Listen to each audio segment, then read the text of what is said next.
حجۃ الوداع میں رسول اللہ صلی اللہ علیہ وسلم لوگوں کے مسائل دریافت کرنے کی وجہ سے منا میں ٹھہر گئے تو ایک شخص آیا اور اس نے کہا کہ میں نے بے خبری میں ذبح کرنے سے پہلے سر منڈا لیا۔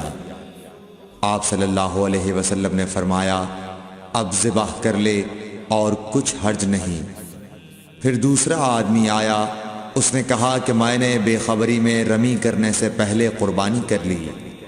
آپ صلی اللہ علیہ وآلہ وسلم نے فرمایا اب رمی کر لے اور پہلے کر دینے سے کچھ حرج نہیں۔